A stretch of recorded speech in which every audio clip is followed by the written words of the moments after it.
साल 712 ईस्वी।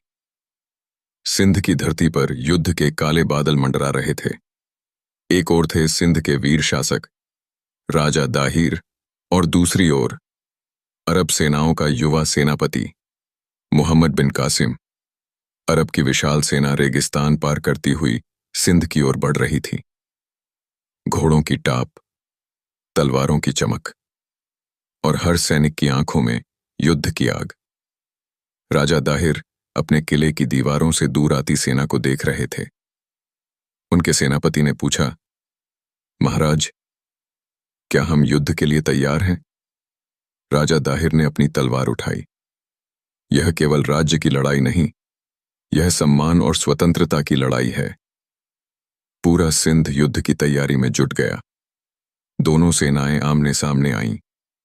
धरती कांप उठी, तलवारें टकराईं, तीरों की बारिश होने लगी और रणभूमि युद्ध के शोर से भर गई। राजा दाहिर हाथी पर सवार होकर बहादुरी से लड़ रहे थे, लेकिन दुश्मन सेना बहुत विशाल थी। लंबे और भयंकर युद्ध के बाद राजा दाहिर वीर गति को प्राप्त हुए। सिंध का किला टूट चुका था। हर तरफ धुआं, आग और सन्नाटा। महल के अंदर दो राजकुमारियां खड़ी थीं, सूर्य देवी और परिमल देवी। उनकी आंखों में आंसू थे, लेकिन डर नहीं। सूर्य देवी ने कहा, हम दाहिर की बेटियां हैं, झुकना हमें नहीं आता। लेकिन जल्द ही अरब सैनिक महल में पहुंच गए। दोनों राजकुमारियों को बंदी बना लिया गया। लंबे सफर के बाद उन्हें अरब के शाही दरबार में लाया गया। दरबार में खामोशी छा गई। खलीफा ने पूछा, क्या तुम राजा दाहिर की पुत्रियां हो?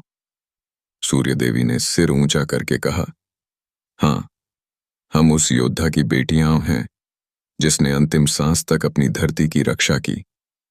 कहा जाता है कि उन्होंने अपने पिता के अपमान का बदला लेने के लिए ऐसी बात कही जिससे पूरा साम्राज्य हिल उठा। और फिर इतिहास ने करवट ली। कुछ समय बाद मोहम्मद बिन कासिम को दंड दिया गया। हालांकि इतिहासकारों में इस कहानी को लेकर मतभेद हैं।